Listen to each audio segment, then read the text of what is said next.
Welcome to stone dictation. Dictation 5 second बाद शुरू होगा। स्पीड 90 शब्द प्रति मिनट। Ready start.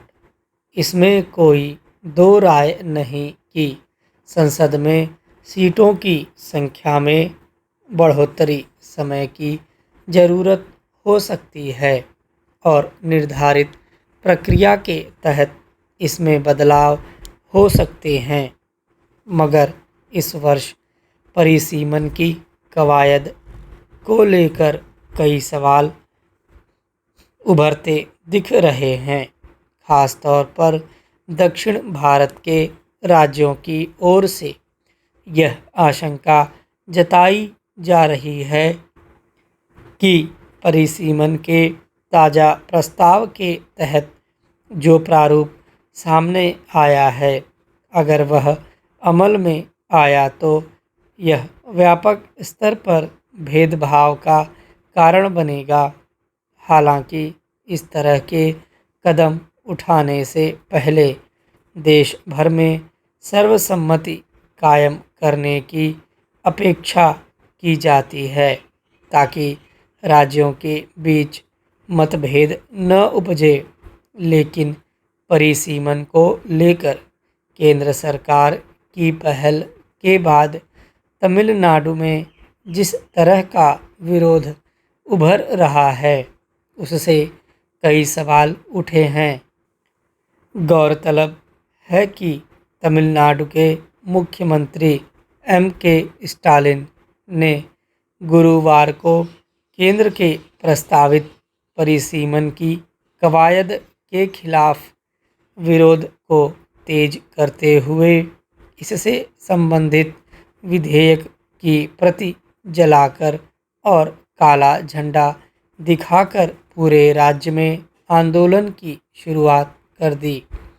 इससे पहले स्टालिन ने यहाँ तक कहा था कि तमिलनाडु की चिंता तो दूर किए बिना अगर परिसीमन को आगे बढ़ाया गया तो राज्य में एक समय चले हिंदी विरोधी आंदोलनों जैसी स्थिति बन सकती है।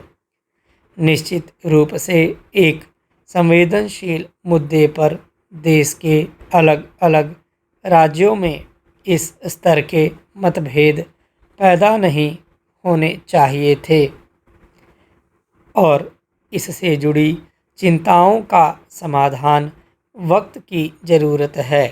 मगर हैरानी की बात यह है कि क्या केंद्र सरकार को इसका आभास नहीं था कि लोकसभा में सीटों की संख्या में बढ़ोतरी के क्रम में उत्तर और दक्षिण भारत के राज्यों के बीच जिस तरह का असंतुलन पैदा होने वाला है, उससे कई स्तर पर असंतोष उभर सकता है। दरअसल सरकार परिसीमन को महिला आरक्षण के साथ जोड़कर पेश करने का प्रयास कर रही है, ताकि इसे लेकर उठने वाली आपत्तियों को कमज़ोर किया जा सके।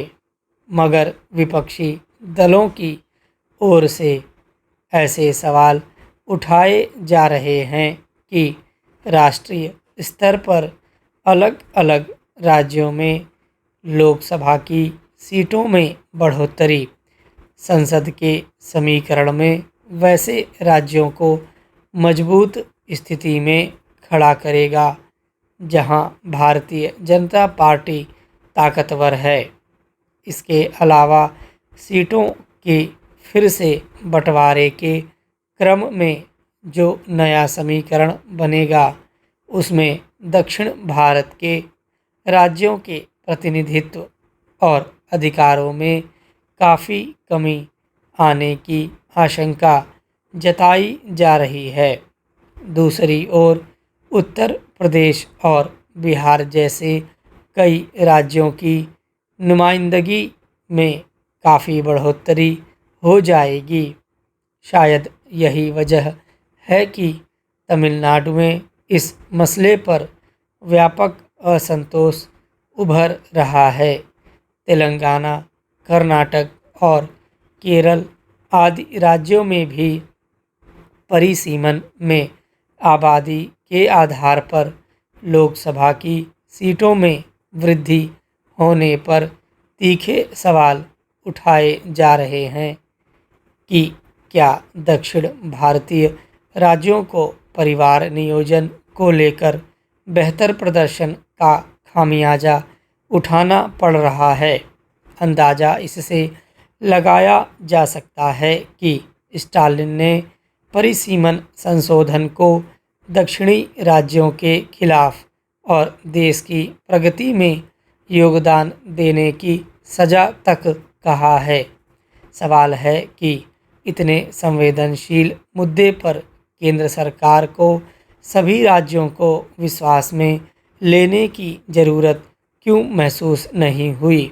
एक पक्ष यह है कि परिसीमन का मुख्य आधार चूँकि जनगणना होता है, तो नई स्थितियों में इससे संबंधित किसी कवायद पर उठने वाले सवालों का हल क्यों नहीं निकाला गया।